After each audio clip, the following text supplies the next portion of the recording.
Bonjour, bienvenue sur CMI. Aujourd'hui, on parlera anglais, niveau BEPC, session 2019 au Cameroun. Okay, let us answer all the questions. Section A, grammar. Part 1. Complete this dialogue between two students with suitable expressions of your own. Alors, en général, quand on nous demande d'utiliser nos propres expressions, on peut avoir peur que, bon, comment est-ce que je suis censé répondre à cela? Mais en lisant attentivement le texte, on peut utiliser les mots dans le texte pour répondre aux questions. Mettons cela en pratique. Student A. Did you take part in any activity marking the end of the bilingualism week? The answer is yes, I did. So déjà, on écrit I did. Bon, on pourrait s'étaler et dire yes, I did take part. I did take part in some activities. Mais cette partie n'est pas forcément nécessaire. Yes, I did, c'est assez bien. What about you? Which activities did you take part in?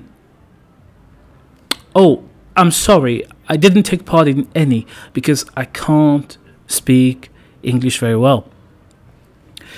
Alors, you must. Ici, il faut souvent se référer aux phrases suivantes et aux phrases précédentes. Là, par exemple, je me réfère à la dernière phrase précédente et à la phrase suivante. La phrase précédente dit I can't speak English very well. Et la phrase suivante dit besides, Cameroon is bilingual. Ce qui veut dire que ici, l'élève B donne une injonction qui lui paraît logique. Donc, ça pourrait être en rapport avec l'anglais. Par exemple, il pourrait dire you must speak English well. Donc, écrivons cela, you must speak English well.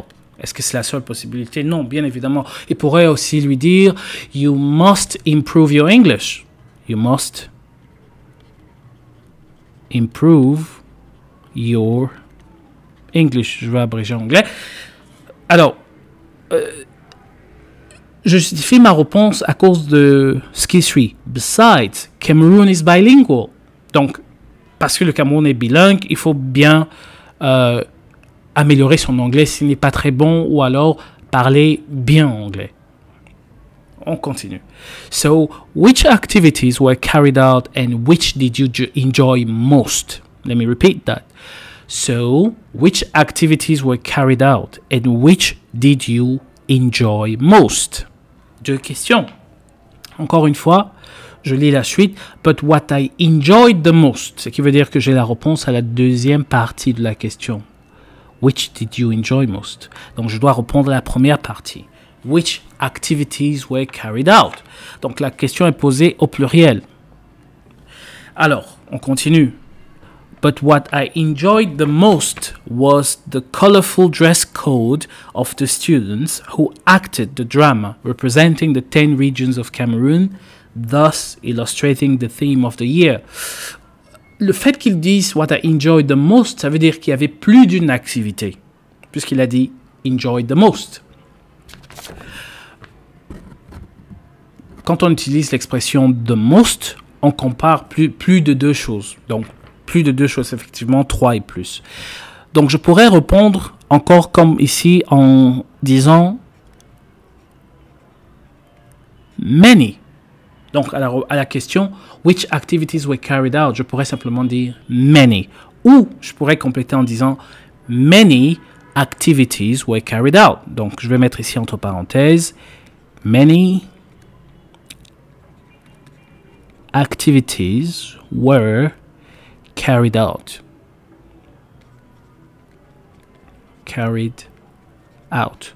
OK? Ou encore, je pourrais dire there were many activities.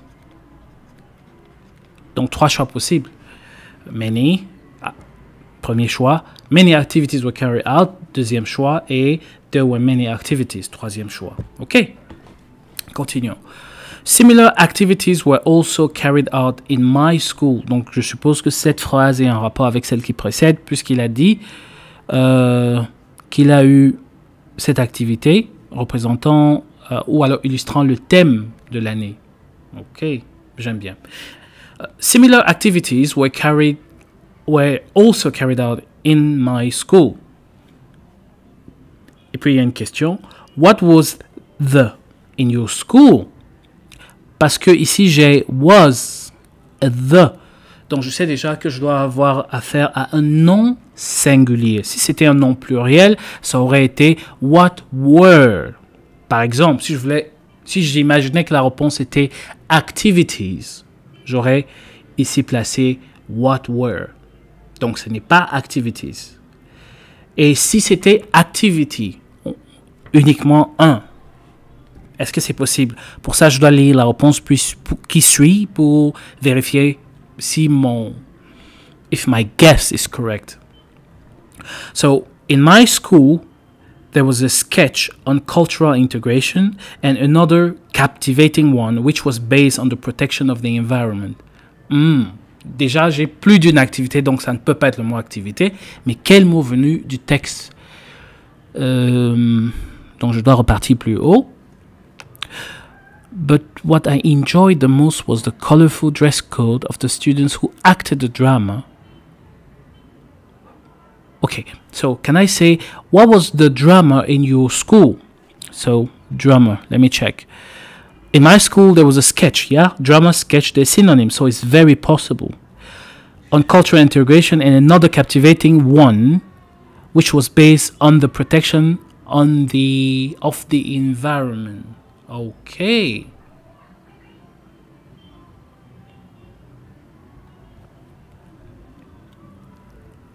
Okay, so here, what was because they're talking about drama. Donc ici, je vois drama et je vois theme.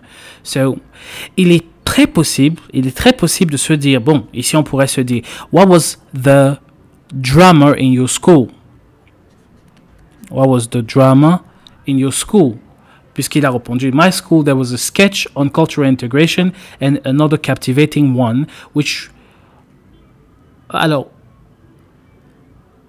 quoique j'ai un problème, parce que la question est au singulier, alors je penserais à theme. What was the theme in your school? J'aime theme plus que drama.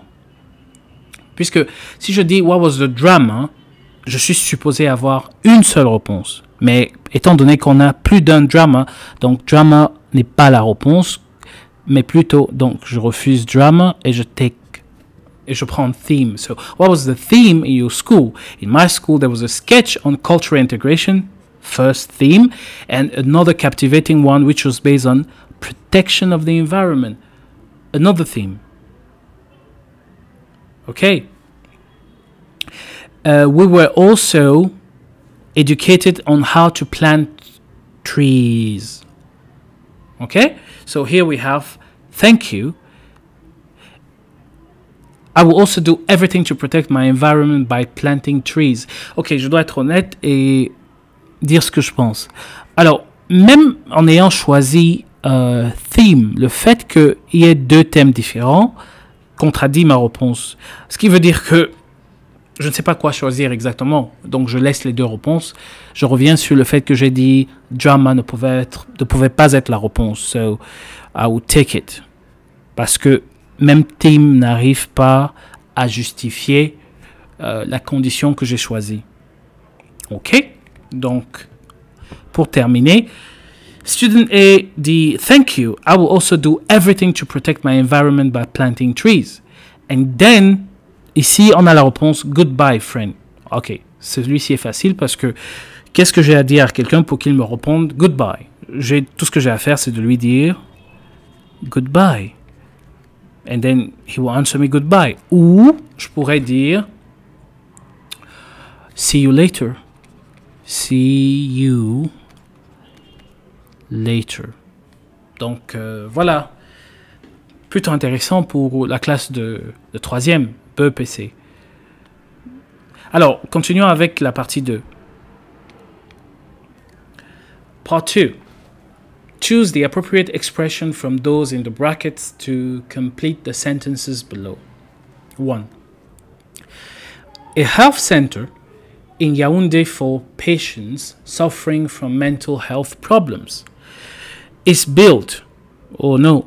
Déjà ici on a un problème parce que is building, c'est la correcte forme. Present continuous. Donc ça ne peut pas être la réponse because there is an ing missing. Donc il y a un ing qui manque ici. A health center peut être remplacé par un pronom singulier. Donc have ne peut pas être la réponse. Et je choisis has been built. Has been built. Okay, part 2. Many psychiatric doctors take care of the patients. It's advisable that the medical personnel who work there should treat patients with care. Et ici, on a des pronoms. Them, pronom objet, object pronoun. They, subject pronoun. Their, possessive pronoun or possessive adjective.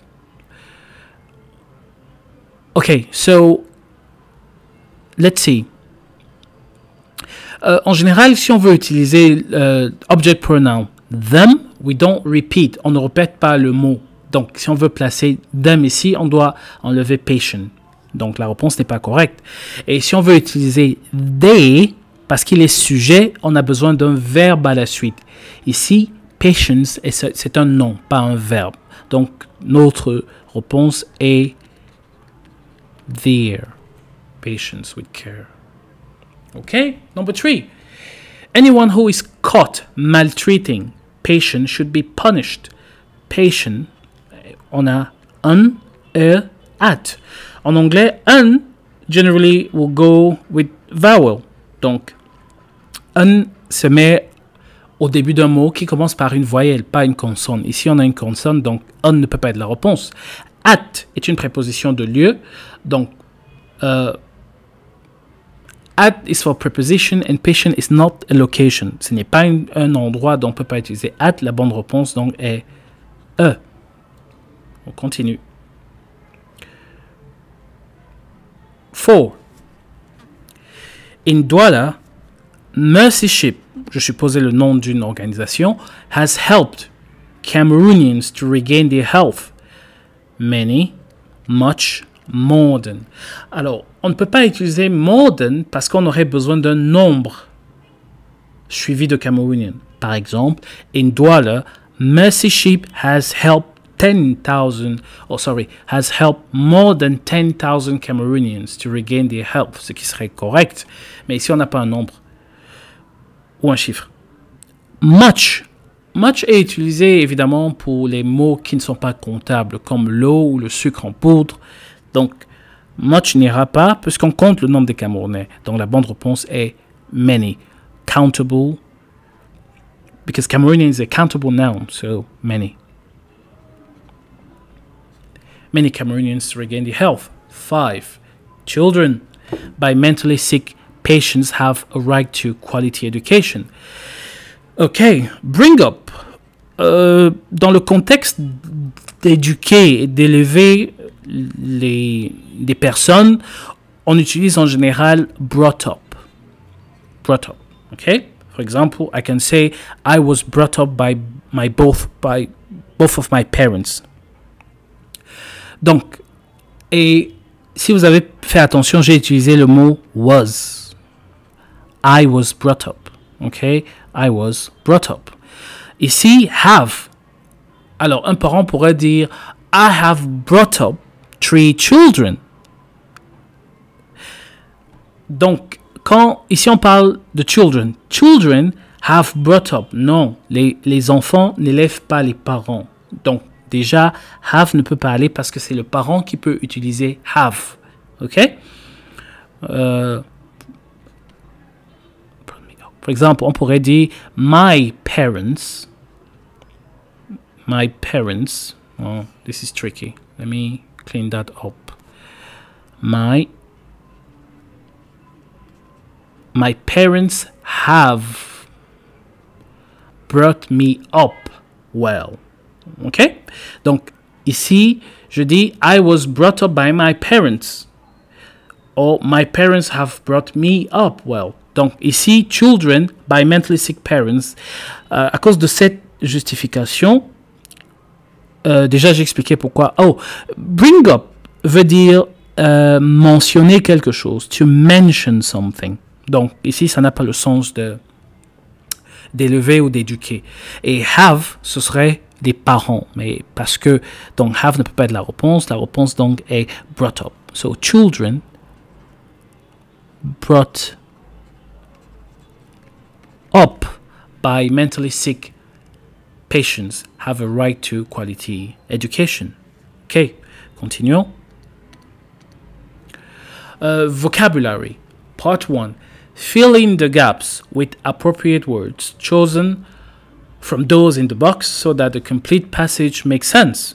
There are more words than you will need. OK? What are the words? Fabric, shoes, customers, children, tailor, clothes, shoes. Again. OK. OK, lisons donc. Georgette is a seamstress in Melen, in Yaoundé. Donc, on peut se demander c'est quoi la signification de seamstress. She sews dresses. On peut imaginer que le travail d'une seamstress, c'est de coudre des vêtements. For, si on coud des vêtements en général, c'est pour qui? Pour des clients. So, I would choose customers for customers. According to their measurements. She designs and transforms the to suit the taste of her customers. So, une couturière en général travaille sur quoi? Elle travaille sur des tissus. Et comment on dit tissu en anglais? Fabric, c'est cela, oui. So, transform the fabric. Yes, so she designs and transforms the fabric to suit the taste of her customers. Her husband is a... Ici, c'est un descriptif. Qu'est-ce que j'ai comme descriptif? A tailor, exactly. Her husband is a tailor. So, when she has... Okay. Faisons attention à ceci. So, when she has many to sew, she takes some home for him to help her. At times, she also asks her. Okay. So, when she has many what? I guess many clothes. Because there's nothing else. It cannot be shoes by definition. She's working with dresses. So, clothes. When she has many clothes to sew, she takes some home for him to help her. At times, she also asks her children, yes, as she asks her husband, her children, to help her in folding the finished dresses. Okay, if I'm not certain about clothes, can I replace here with fabric? So she has many fabric to sew. And here, she designed and transformed the clothes to suit the taste of her customers. That would be interesting. But, the job... Oh, ok, je parle français. Alors, j'hésitais entre fabric et clothes. Parce que les deux ont l'air de pouvoir être interchangeables. Mais en réalité, non. Pourquoi? Parce que par définition, le couturier va faire un design ou le styliste va faire le design et puis transformer le tissu. OK? Pour plaire à ses clients. OK? So that's why I chose the fabric. So she transformed the fabric. OK? So that's it for... No, not yet. This is part 1. That's it for part 1. Let's move to part 2. Part 2. Complete these sentences with the appropriate expressions chosen from the brackets. 1. Have you sent the to Larry? Messenger, message, WhatsApp. Have you sent the messenger to Larry? Uh-oh, that's possible. Have you sent the message to Larry? That also is possible. Have you sent the WhatsApp to Larry? Even WhatsApp is possible, although the spelling is wrong, so I will already take out WhatsApp. So I have to choose messenger or message. Have you sent the messenger to Larry? No, I haven't finished my homework yet. Besides my homework, I must water in the garden before my mother comes back at 5:30 p.m. Okay, I'll go for message. It makes sense because nowadays it's quite hard to have a messenger. We generally have messages that we pass around. Ok. Donc je disais, message et messager pourrait être la bonne réponse, mais dans le contexte présent, c'est le message. Parce qu'il est bien possible d'avoir un messager qui nous vient à la maison, mais on n'est pas la destination finale et on renvoie le messager ailleurs. So have you sent the messenger to Larry? Okay, let's continue then. I say the correct answer is the message, not the messenger. Number 2, no, I haven't finished my homework yet, and I had to choose between vegetables, virgin, and vegetarian, and I'm supposed to... Okay, so we are talking about watering, arroser. Watering, qu'est-ce qu'on arrose? On arrose le gazon, on arrose des plantes, on arrose... Ok, quel est le mot le plus proche de plante? Vegetables. Alors, virgin, ça veut dire vierge, donc non, c'est pas la réponse. On n'arrose pas des vierges.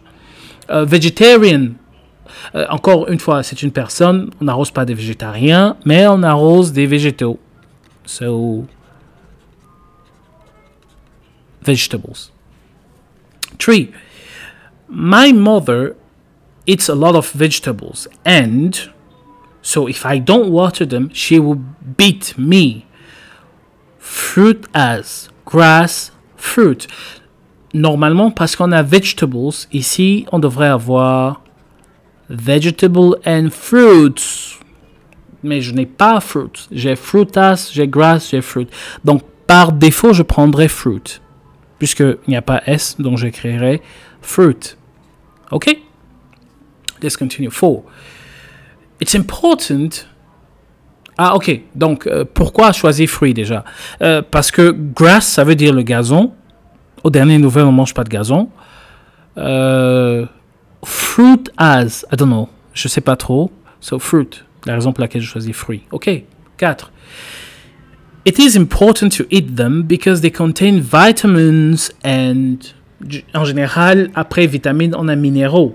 Minerals. Alors, non, on n'a pas de minéraux ici. Proteins, protection. Donc, le mot le plus proche serait proteins. Parce que they contain. On ne peut pas dire power. Parce que tel que la phrase est présentée ici, they contain... On veut parler de ce qui est contenu dans les plantes. Disons que power n'est pas quelque chose de palpable. Et tel qu'on est présenté ici, c'est quelque chose de palpable dans les vitamines, des protéines. Pareillement, c'est la raison pour laquelle protection ici n'est pas la bonne réponse. OK? 5. True. I also like to eat them. And my sister always buys them from the... near our house. Market, fruit. It cannot be from the fruit. On n'achète pas les fruits, les végétaux d'un fruit. Je ne sais pas ce que ça veut dire, mark, à part le fait que ça veut dire point, et market, donc le marché. Market. Et voilà pour la première partie de la correction de l'épreuve d'anglais au BEPC, session 2019. Pour plus de vidéos, allez sur notre YouTube channel ou alors notre chaîne YouTube. Ça s'appelle Community Mentorship Experiences. Et votre abonnement et votre like est le bienvenu. Et aussi, on est sur Facebook, le même nom, Community Mentorship Experiences. Et comme toujours, si vous avez aimé les vidéos, likez. Si vous n'avez pas aimé, dislikez. Et le plus important, partagez au plus grand nombre. Et merci, à très bientôt. Bye bye.